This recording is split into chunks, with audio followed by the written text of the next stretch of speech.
Welcome into the Autzen Audibles Podcast. I'm Matt Preem, Eric Scopel, Jared Mack on the show today. This Monday edition, back to our regular scheduled programming. Couple days away from National Signing Day, the second period. It's going to be a low-key one from a numbers perspective for the Oregon Ducks, but it could include a bunch of fireworks. Oregon's in on a couple players that are including five-star Nicholas Harbor, who was here this past weekend. But on today's show, we're going to dive into the mailbag. We've got some football. We've got some basketball. We've kind of got a lot going on right now, and that's going to be reflective with this podcast. Yeah, first half show is going to be football. Second half will be basketball. We'll touch on both men's and women's teams, so get ready for that. I guess a spoiler warning for those who want to know what happens in the back end. But we're going to start kind of where Matt was talking about a moment ago with the question from @Ross Maselich. How many additional prep players do you anticipate sign as National Signing Day approaches? Hashtag Autzen Audibles. A good question, Ross, to kind of set the stage for us for this week. As Matt said, Wednesday, big day, opportunity to add more players. Ducks just had Harbor on campus for a visit. I know he was seen at the men's basketball game on Saturday. Seemed like he was having a good time there. He's posted a little bit on social media. Matt, that's the obvious player that Oregon is in line to potentially add. The question here is how many additional players, if we consider Harbor as a maybe, who else is really even in the picture right now for Oregon here as we come close here? I mean, what would be the most players you could see Oregon signing in a couple of days? I mean, outside of just like an incredibly off-the-wall commitment, there's basically three guys that Oregon is recruiting and that Oregon is a player for. Harbor being, I think, the most likely of the group, the five-star from back east. And then there's Roderick Pleasant, a four-star top 100 prospect, a cornerback. He will also be announcing that morning. I believe it's 10 a.m. Pacific time. Oregon, USC are kind of the big schools there. Cal is involved. Boston College is involved. And there's another one. But it's basically Oregon versus USC. And it's gone back and forth, left and right. I think both schools could claim that at one point they were the favorite, could claim today that they are the favorite. I think it maybe shades a little towards USC, but we'll see. And then there's Deuce Robinson, who is technically considering Oregon. Crystal ball is trending Georgia's way, has been the last couple of weeks. Oregon was trying to get him to visit for an official visit this past weekend. That obviously did not happen. It's tough to envision Deuce picking Oregon without taking an official visit to Oregon. So that's the three guys. There could be maybe some portal additions. I don't know that pop up at the very late moments. Maybe there's a super sleeper that they've got that they could be, pulling in. But I think the second signing day period is going to be all about Oregon announcing the signings from a transfer portal, maybe adding a Nicholas Harbor, maybe adding a Roderick Pleasant, and then it's all going to be focused on just kind of the big picture type stuff for Oregon in 2023 from a media, us talking with Dan perspective. I'm Jared. I'm going to ask you just straight up, how many players do you think they're going to get of the players Matt just outlined Oregon's in on? What would your guess be? One. Yeah, me too. I would just say one. There's just no reason to take this many guys. Like they don't. I would much rather see Dan and company go to the transfer portal to get some scholarship players. Nicholas Harbor is a legitimate, 5-star talent that, of course, you take. And I think Roderick Pleasant is a take as well. But, I'd share the same sentiment as Matt said earlier, where it's probably more of a USC lean than an Oregon lean. I would imagine both these schools are just going really hard after him because if Pleasant commits to Oregon, he's got a chance to work his way into the rotation. I did my defensive 2 deep on Friday, and there are no freshmen in the rotation because I don't think there would be. But Roderick Pleasant is a really talented cornerback out of Southern California. So I think he could, but Harbor is a guy as a position of need, as I've talked about on this podcast many times, at tight end. He wants to run in the 2024 Olympics in Paris. There's a lot of good schools to do it at. I don't know if there's a better school to try and learn how to run to get into the Olympics than Oregon. I think that's the best track school in the country, and that's probably a bit biased, but I think there are a lot of accolades behind it to make a legitimate argument about it. For Harbor to think which school is the best to run track, I still think Oregon is probably the leader in that category. But if you're Dan, we've talked about it on the show as well, like scholarships are tight. Theoretically, they are tight, even though they don't act like they are tight. You probably don't want to use too many right now, especially on guys who may or just may not play in their first 2 seasons in the program. Yeah, I was doing the cornerback depth chart. And again, I agree with Jared that the top 100 players to take regardless of position. But if you were just to boil it down to the position group thing, there isn't a need really at corner to add players. I think they're at 10 or 11 right now for two positions on the field. It's a lot of depth. And I think that is a position where I continue to expect maybe there'll be turnover after spring. But I could see where if they don't land Pleasant, I don't think that's the end of the world. And I also land with Jared where it feels like it's probably either Harbor or Pleasant, but it doesn't seem like they're going to land. Like, Matt, would you be stunned if they landed more than 2 players? Like, I think it feels like they're probably going to, like, best case would be 2. Most likely number is 1. Feels like where we're at. Yeah, I would not be stunned if they got both guys. I would be pleasantly surprised, but it wouldn't be a surprise, or it wouldn't be like a stunning development. More than 2 would be a stunning development. And whoever that third person is, to Jared's point, has to be a really good player. Like, this is like a guy that they view as, you just cannot pass on this player, whoever that is. So if it's like let's just say James O'Connell from South Los Angeles commits to Oregon on signing day and gets a scholarship, like, they view this dude as someone who could come in right away in 2023 and make an impact. Like, that's the only reason they would add another guy than one of these 2 players. And we should note the fact that Matt had to make up a third person speaks to just to the few number of options that are out there still. The fact that you had to come up with a fake human being to throw in here. All right, I think that kind of wraps up for the recruiting element. A couple of days from now, we'll have a recap show of what happens here. I think we're trying to get a guest to join us. Probably a fairly quiet signing day, but a good opportunity to maybe kind of recap the whole class and where Oregon's at and reset things from a scholarship perspective a little bit too. All right. Second one from @BBAT96. Asked this last week, but didn't make the show. Are there any players that may switch positions to provide tight end depth, as DJ Johnson and Terrell Tillman previously did? Hashtag Autzen Audibles.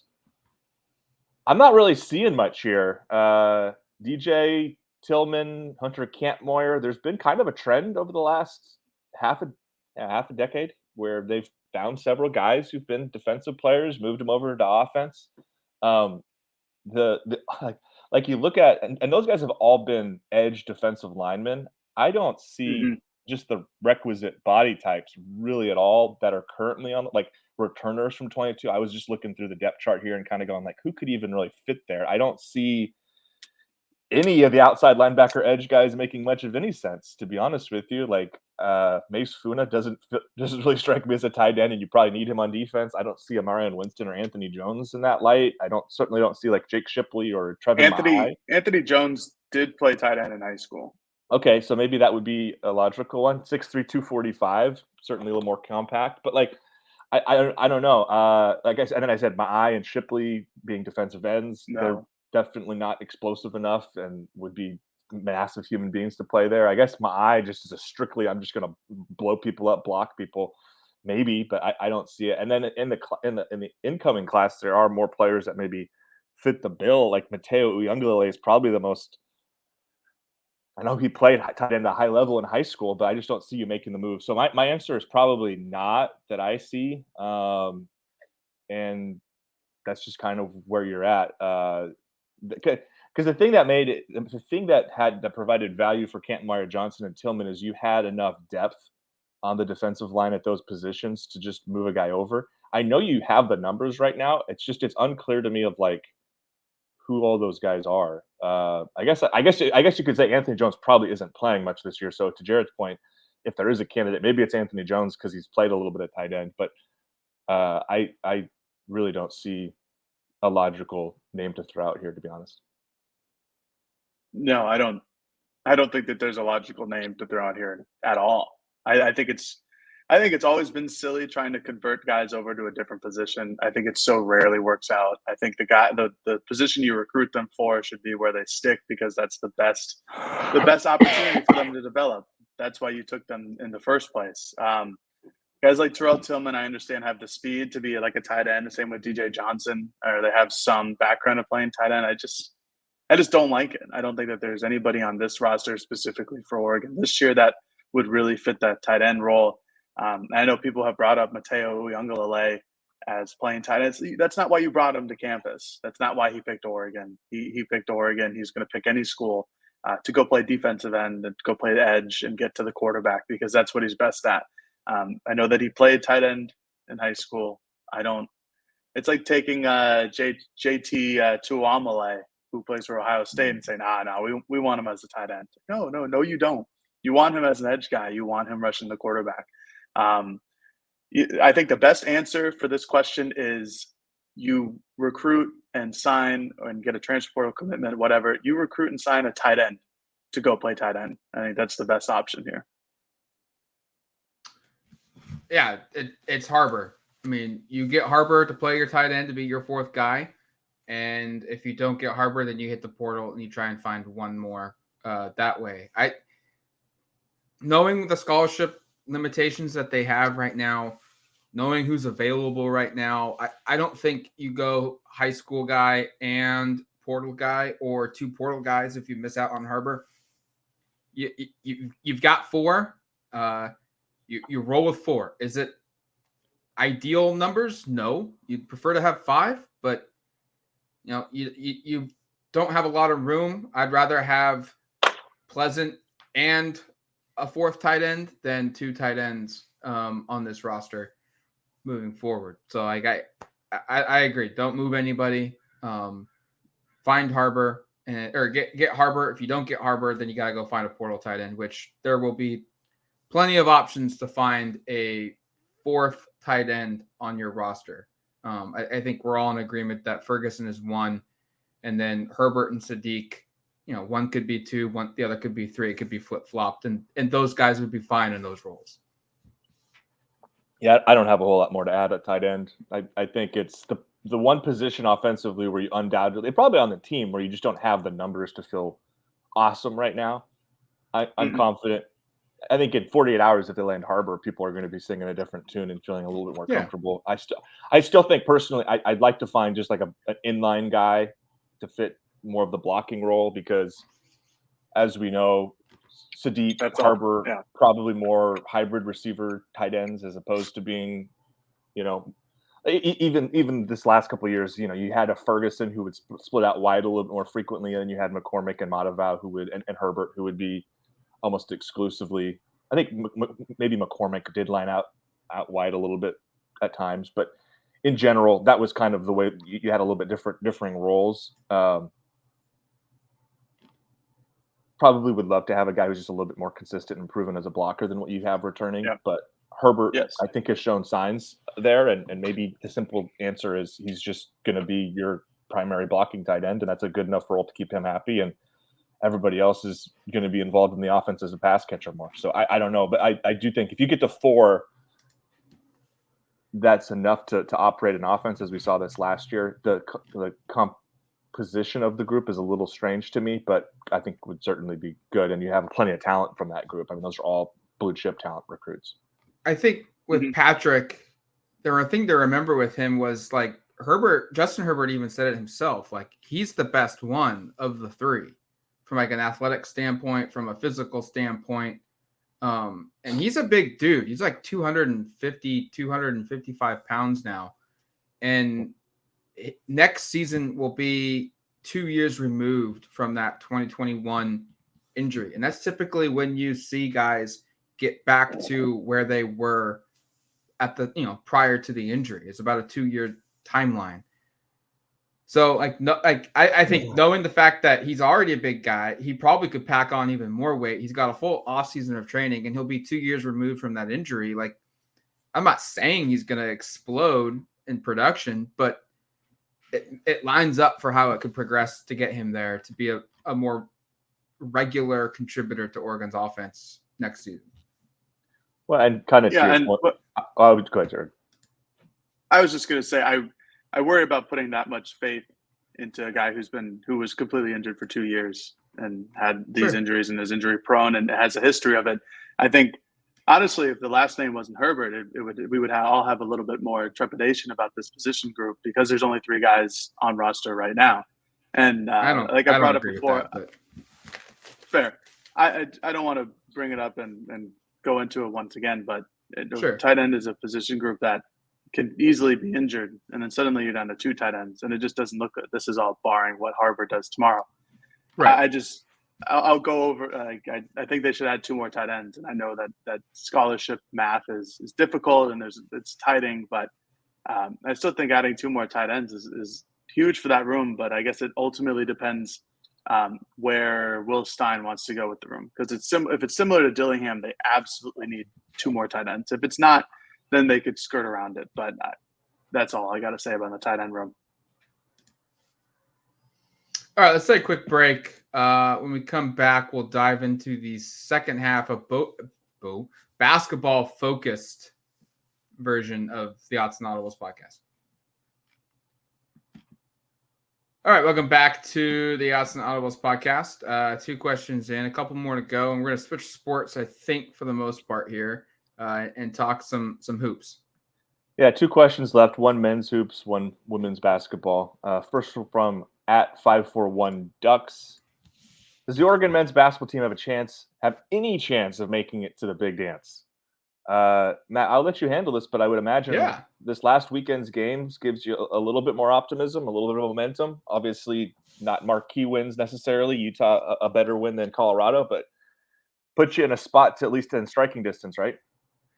Absolutely. I mean, is there a chance? Yes. I mean, I think the debate's going to be just how good of a chance does Oregon have?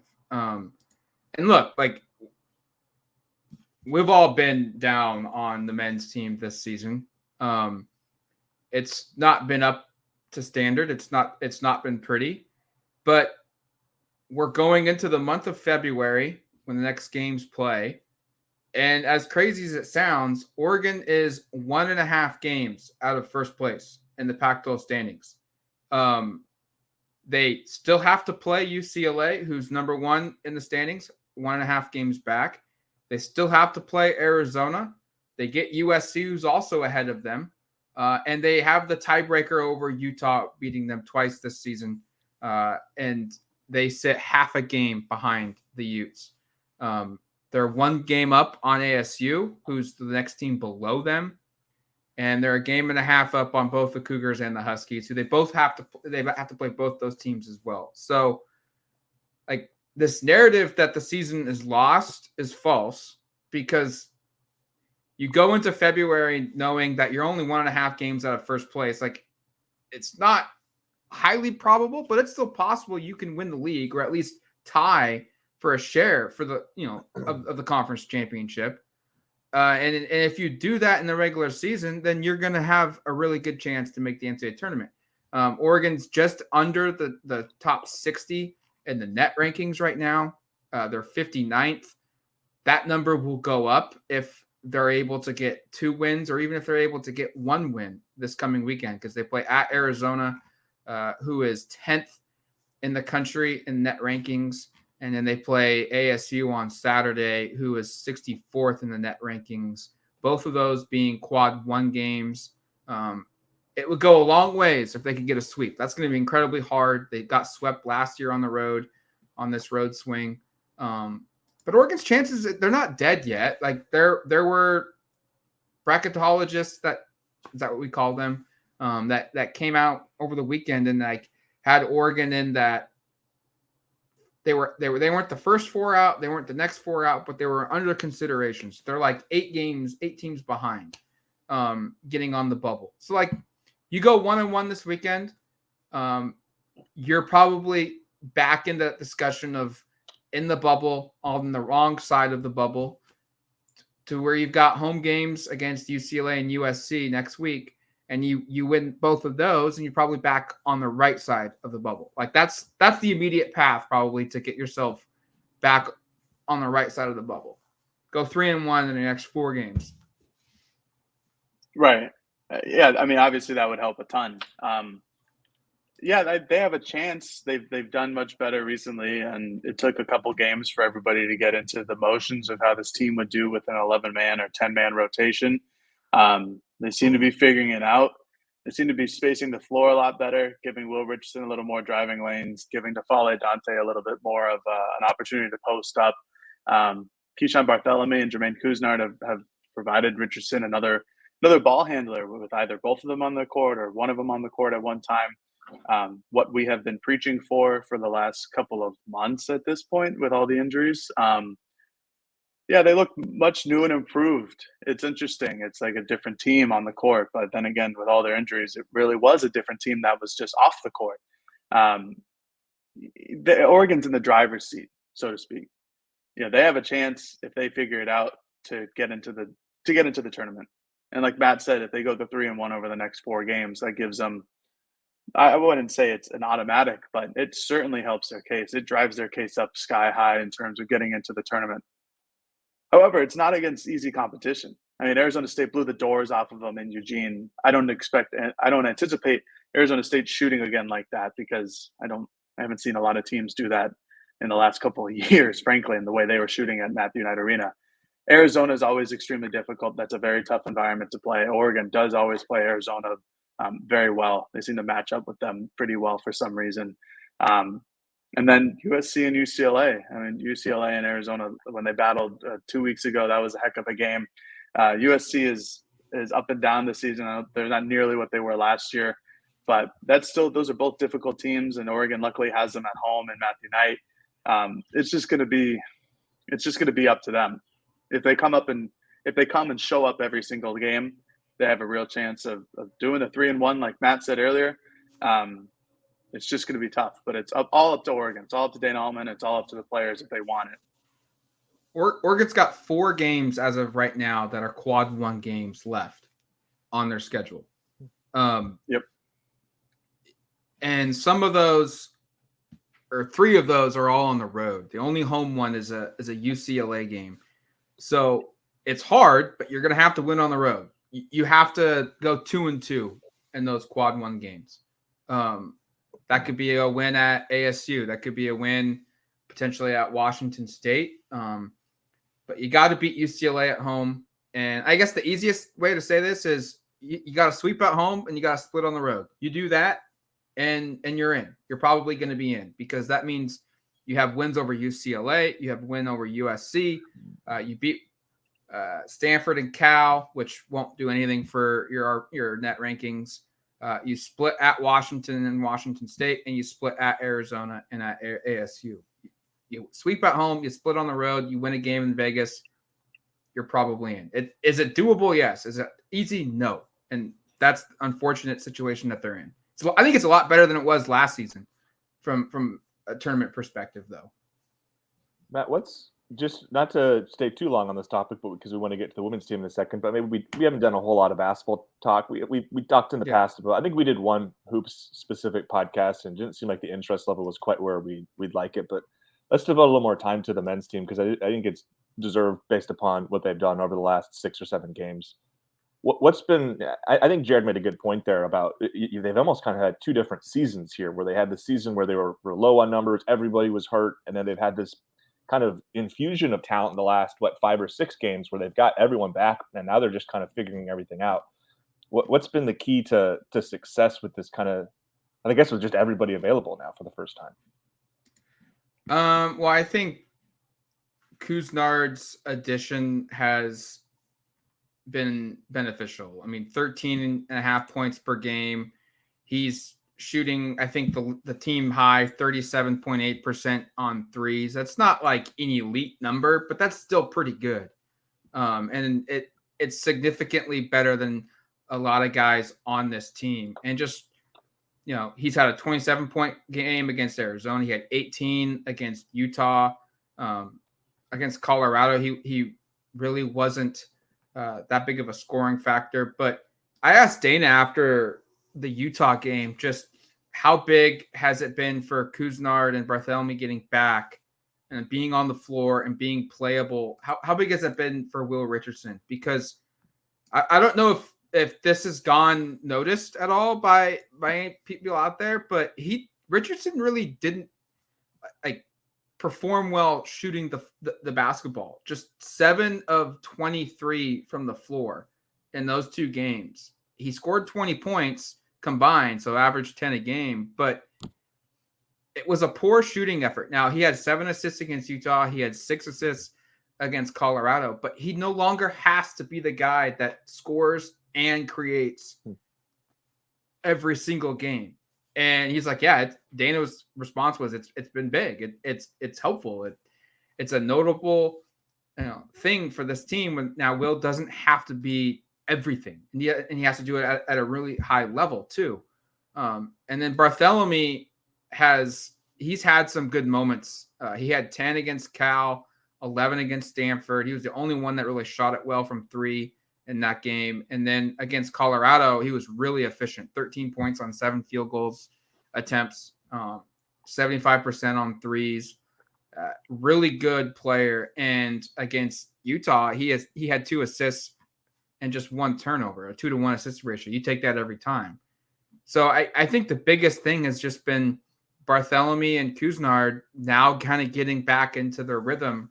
And they're playing games. They've played more than a handful since coming back from injury, and it's helped. And then you're getting some timely contributions from guys like Biddle when he played against Arizona and started in that game. Biddle against Colorado was fantastic. Biddle against Utah was fantastic. Luke Wurr the last 2 games has been really impressive. So you're getting some reinforcements back, and then you're getting some timely guys stepping up when needed, and it gives you at least a sense of hope, which can be a dangerous thing about this team and maybe turning things around. I was going to say that seems to be the death knell. Every time you get a little bit of hope and everything looks good, it's something not. Then they play Stanford, or then they play Arizona State, and it's like, oh boy, what is going on? But no, I have reason to be optimistic. I think strangely, we've reached the point of the year, and this kind of transitions to the final question, where there's probably more momentum, more optimism right now with where the men's team has been than the women's program, where I know the women's team had a much better start, but this kind of transitions to a question from Emmy Batty we'll get to in a moment here. But the women's team's kind of hit a bit of a lull here. 5-5 now in conference play. I understand the schedule has not been forgiving, very challenging schedule. A lot of these are to most of the defeats have been to teams in the top 30 of the net ranking. So very good programs, but found himself in kind of a strange spot. So we'll try to answer some of the questions here from @Emmy Batty. Talk about the women's basketball team, specifically about the struggles they have and their ceiling for the Pac-12 and NCAA tournaments. Some of the struggles is they're going against really good competition with a lot of young players that are kind of doing this for the first time. So I'll give a little bit of credence to hey, they're kind of young and inexperienced. They do start 2 true freshmen, and I almost categorize Che as a true freshman, basically her first time playing at this high of a level with any sort of regularity. So there's a little bit of youth there. But I think the thing that was been a little bit frustrating in especially this last stretch of games where they've lost more than they've won has been just the inconsistencies from their veteran guards. And Kelly Graves kind of touched on this after the Stanford loss, because Rogers and Pau, I think I've still got the stats pulled up. Yeah, they do. We're a combined 5 for 28 from the field, which is just miserable. Oregon That's good. Oregon shot 20 for 80 from the field in this game, so they were kind of not also alone in not being good. Nobody shot well against Stanford. I think partial 80 credit. Field goal attempts? Well, Oregon also had, I think, so many. Kelly thinks they might have had more because Philly Che had 17 rebounds and Oregon had 23 offensive rebounds. Che had 8. 23 offensive rebounds, according to Kelly. I have not checked this. He thinks is the most he's seen against Stanford since he's been coaching in the league. I mean, Oregon hit the glass really hard and out-rebounded Stanford, who's maybe the best rebounding team in the country. So that was good. Like, Che played fantastic, so there's a positive. But we're talking about the not positives, which is, yeah, they shot a lot of shots. And they had a lot of offensive rebounds. And the fact that you have almost as many offensive rebounds as made field goals, that's concerning. Or sorry, more. They had 23 offensive rebounds and 20 made field goals. That's a stat you very rarely see. But gets to the point of, like, you know, I'm going to have a story up later on Monday about just kind of assessing where the season's at, because they've played 10. They're 5-5 in conference. They have 8 left. It doesn't get any easier. 6 of the 8 teams that they have to play on the schedule are teams that are in the position to be tournament teams right now, and teams that are in the top, I think, 40 of the net. I haven't looked at. Let's see, where did Washington State upset Arizona, so I assume they moved into the top 40. Yeah, they're now 39. So yeah, 6 of the 8 remaining teams are in the top 40 of the net rankings. That's going to be tough, and to even be 500 the rest of the way, they need to win half those games. They need to win 4 out of 6, basically, 4 out of 8 down the stretch with only 2 gimme games. So they're going to have to do some heavy lifting even just to get to 500. But the point I was getting at is the guards have been inconsistent, the 3-point shooting's been inconsistent, the rebounding efforts have been inconsistent. I mean, everything's really just been inconsistent. I mean, you look at the way they've lost games, like they lose to Washington State, they lose to Oregon State.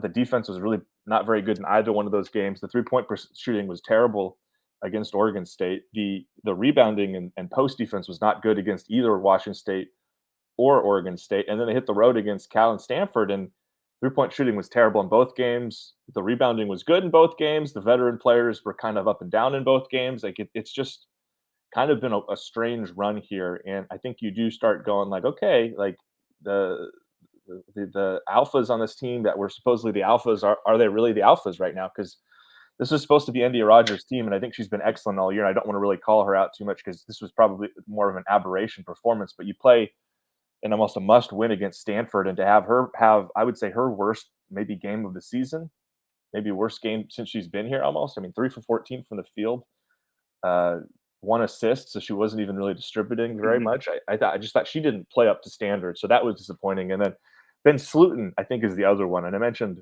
not to go too long of Eric rambles about women's basketball, but you can tell I've got some thoughts.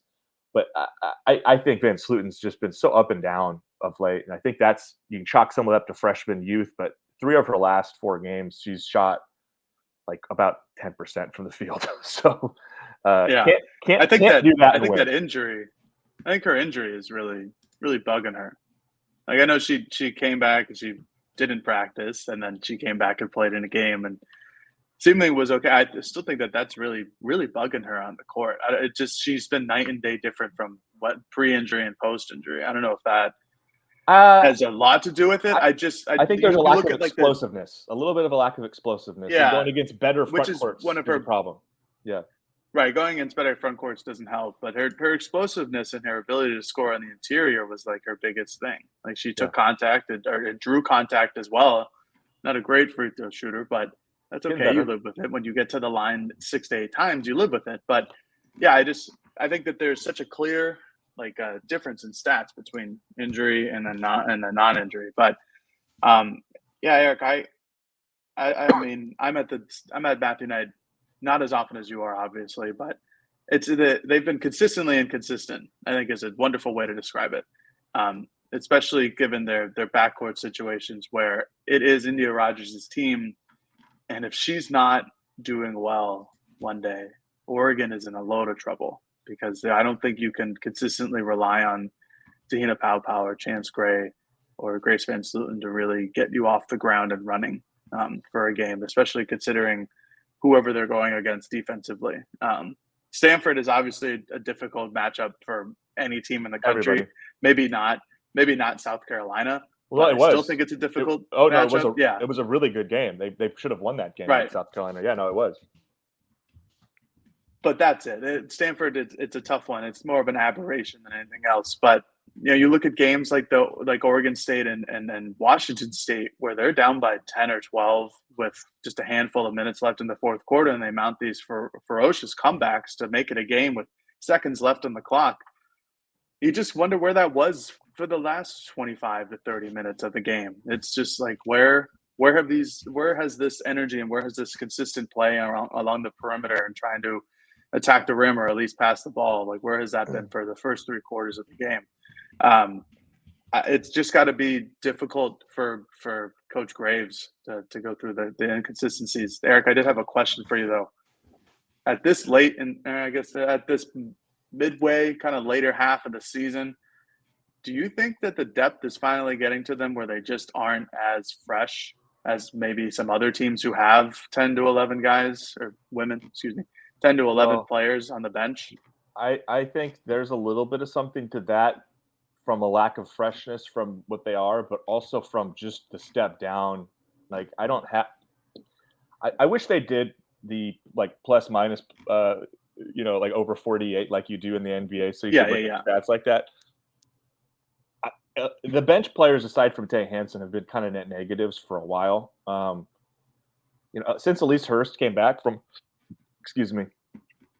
an ankle injury, she's been dreadful. I was looking at her. I don't want to pick on one player, but she's been 0 for 15 and I think 5 for 30 from the field in Pac-12 play, and that's just terrible. And so these are not good. She was 1 for 9 in this last game and turned it over a couple of times.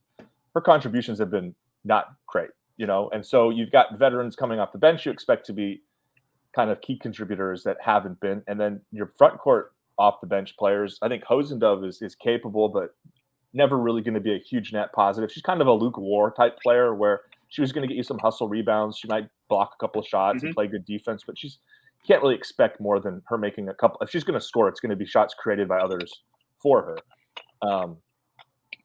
And then Basham, I think going into the year, you were expecting maybe by now she'd be kind of finding her rhythm, but she also missed the first month plus of the season. So she never had a chance to kind of get there. So she's probably only played, I don't have off the top of my head, maybe 75, 80 minutes all season. So to expect her to give you much, like she comes in against Stanford and she's so physically overmatched that she can give you a couple of minutes of just being a large person on the court, but she doesn't really provide anything offensively or defensively. That's a huge plus. So I think you're probably right in terms of there might be maybe the starters are a little beaten up, a little banged up from just having to play so much. But I also think it hurts that when your bench is such a negative on the court here, because I do have last games pulled up here.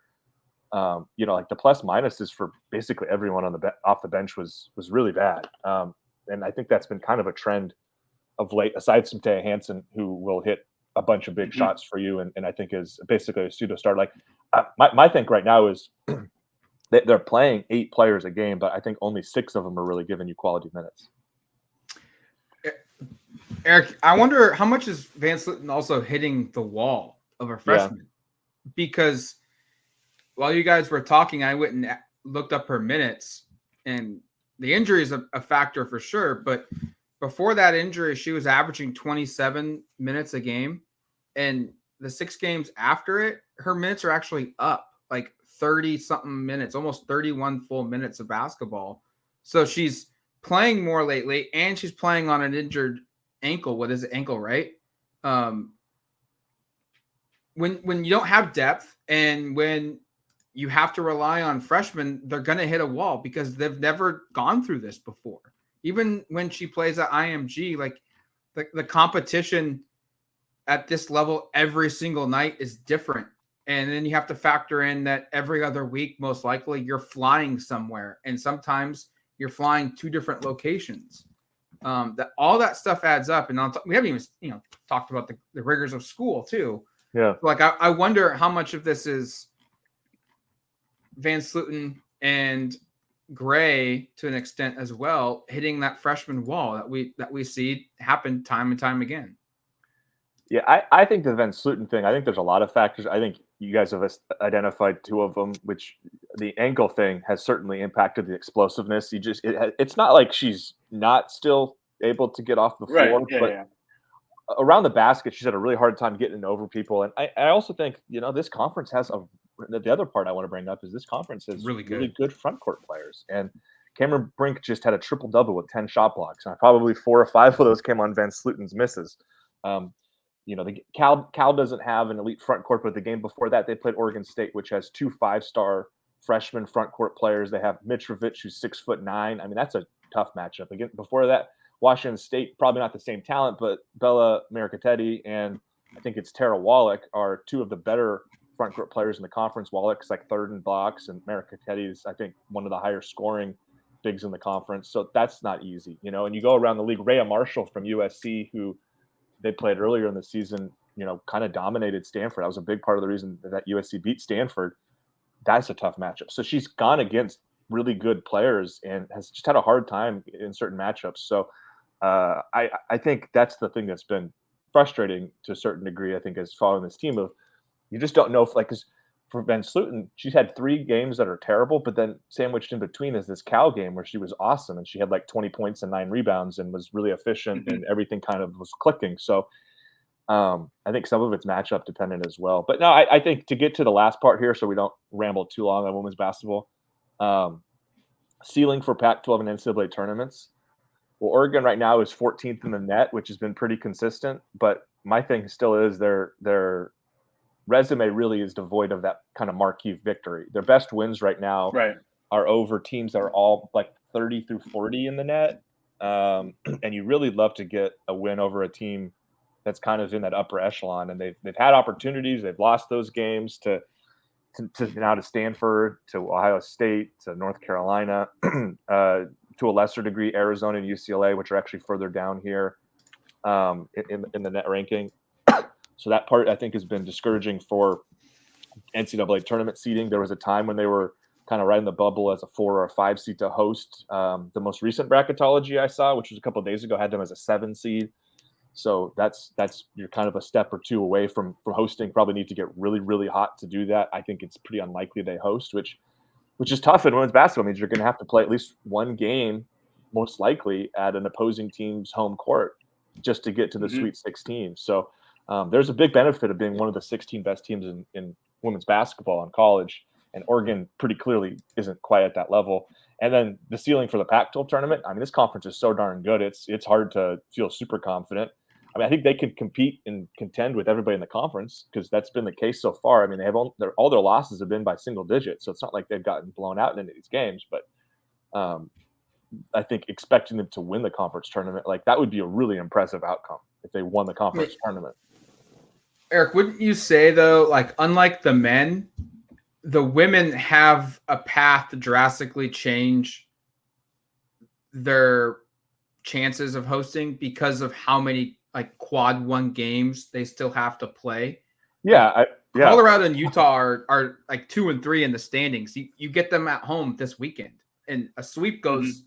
You know, it doesn't solve your problems with the sweep, but I would figure like you get a sweep over those 2 schools, you're back in the top 25. You're going to make a big jump, and you're probably going to make a big jump in the net rankings as well.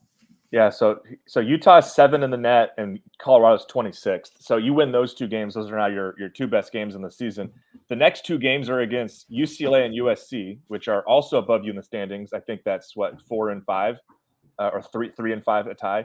And UCLA is 25th in the net, and USC is 27th. So your next 4 games are all against top 27 teams in the net. And for those that are maybe unfamiliar with what that means, like top 27 in the net, those are teams squarely in the NCAA tournament. Those are teams that are probably at worst in that 7 to 8 range, at best maybe in the 5 to 6 range. So I mean, these are tough games coming up here. And Matt's right. Like if Oregon were to get hot theoretically, and they sweep the mountain schools at home, which is going to be really tough, but they badly need. And then they split on the road in the LA schools, and you might say, well, that sounds tough, but they did beat USC by 28 at home, so that maybe is a matchup there is favorable. And UCLA was a competitive game, but if they wouldn't, like the kind of the same thing we talked about with the men's team, where it's like, hey, if they were to somehow win their home game, split on the road, suddenly if Oregon does that for the next 2 weekends, you look up and go, wow, they've really improved their resume. They now have 3 marquee wins to kind of put their hats on, and as Matt said, yeah, suddenly being ranked in the top 25 is probably where you're at, and you're probably back on the cusp of being a top 16 national team, which sets you up to maybe host. But that's going to take a lot of improved play here, because I think it's no guarantee they win both games at home. It's no guarantee they win any games at home with the way they're playing and how well Utah's played. I think Colorado is definitely the more susceptible of the 2 teams. They just got plastered pretty good at home by USC the other day. USC is also very up in the air. Like they beat Stanford one day, and then they get clubbed by Utah the next, and then they beat the crap out of USC or Colorado. So I don't know. That's kind of an up and down team to predict. But yeah, I mean, I think both teams are kind of the same spot. If both teams win 3 of their next 4, they're going to greatly improve their standing come tournament time.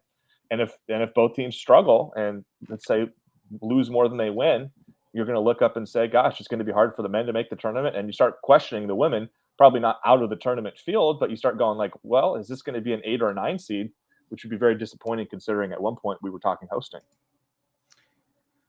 Let's aim. Let's end this podcast with this question.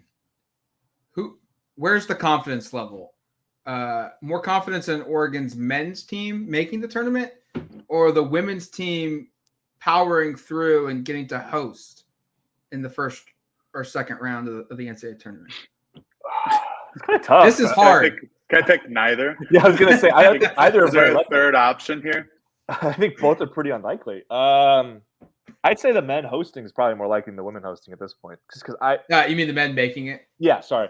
And I think Matt and I are probably going to have the opposite answers because the teams we cover, we both have watched enough and kind of going like, are they that good? Like, that's kind of where I'm going. My initial gut is like, it's probably the men making it. But then I also go, I think if I was being honest, having watched the men play a lot, I'm like, I don't know how good they are either. So it's a weird time of year. I don't feel super great about either team, but historically, one or both teams gets hot at some point and starts rattling off a bunch of wins. So I imagine one of them will do it. I just don't know who, I guess. Yeah, I don't like this one. I like both of these things are well, and they're nuanced too. Like the men's is just making the tournament, the women's is hosting in the NCAA tournament. I think of the two, it's got to be the men's just making the tournament because they just have to be one of 68 teams. The women's have to be one of 16 teams in order to host, and that's a much tougher ask than just being one of the best one of the teams that makes the tournament. However, on both hands, I don't know. I don't know which happens. I really don't. Like I could see both teams going 3-1 over their next 4 games. More likely the women's, but I could also see both teams going 0-4 in the next 2 weekends because that's how the season has gone. That's how these two teams have played, consistently inconsistent at points.